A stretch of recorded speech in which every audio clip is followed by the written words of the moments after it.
ఉగాది రోజున P4 కూడా inaugurate చేయాలనుకుంటున్నాం. ఈ ప్రోగ్రామ్ వచ్చినప్పుడు ఇంకొక పక్క వియత్నాం గాని కొన్ని దేశాల్లో హ్యాపీ సండే కూడా ఒక ప్రోగ్రామ్ పెట్టారు. వీలైతే ఆ రోజున హ్యాపీ సండే కూడా తీసుకొస్తాం. ఒకప్పుడు చేశాం. కనీసం మనుషుల్లో ఒక సండే ఫ్రీగా ఉండి ఎక్కడికక్కడ కమ్యూనిటీతో గాని ఇంటరాక్ట్ అయితే చాలా వరకు ఒక సాటిస్ఫాక్షన్ వస్తుంది. స్ట్రెస్ బరస్ట్ అయ్యే పరిస్థితి వస్తుంది.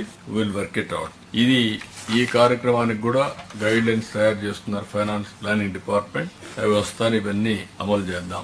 ఫైనల్ గా రేపు రాబోయే కలెక్టర్స్ కాన్ఫరెన్స్ కి మీ డిపార్ట్మెంట్ లో మీరు తయారు చేసుకుంటున్నారు. అయితే డిపార్ట్మెంట్ల వారిగా ఈ రోజు మనందరం లీడ్ చేశాం. మీరు చెప్పారు, మేము విన్నాం. రేపు కలెక్టర్స్ కాన్ఫరెన్స్ లో వాళ్ళు ఇచ్చిన ప్రజెంటేషన్ చూసుకొని వాళ్ళకి సమయం ఇచ్చి ఏదైనా ఉంటే గైడ్ చేస్తాం తప్ప మనం లీడ్ చేయం.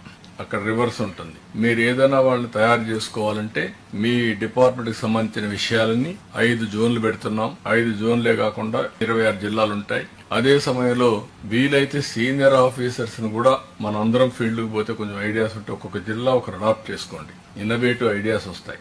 ఎట్లా ప్లానింగ్ బోర్డు మినిస్టర్స్ వెళ్తారు, మీరు కూడా అడాప్ట్ చేసుకుంటే మీకు కూడా ఒక ఆలోచన వస్తుంది. జోన్స్ ను కూడా ఒక 5 జోన్స్ ఉన్నాయి కాబట్టి 5 జోన్లలో ఒక ఆఫీసర్ గాని వెళ్తే మీకు చాలా ఐడియాస్ వస్తాయి. మీకు కూడా జీవితంలో సాటిస్ఫాక్షన్ ఉంటుంది. ఒక 5 మంది కలెక్టర్స్ ని అక్కడ కూర్చొని మాట్లాడి మేజర్ ఇష్యూస్ మీరు మానిటర్ చేయగలిగితే చాలా ఇంపాక్ట్ వస్తుంది. అల్టిమేట్ గా మనం ఈ రోజు చేసేది మన జీవితంలో ఒక సాటిస్ఫాక్షన్ ఉంటుంది. ఈ విషయం మనం గుర్తుపెట్టుకోవాల్సిన అవసరం ఉంది.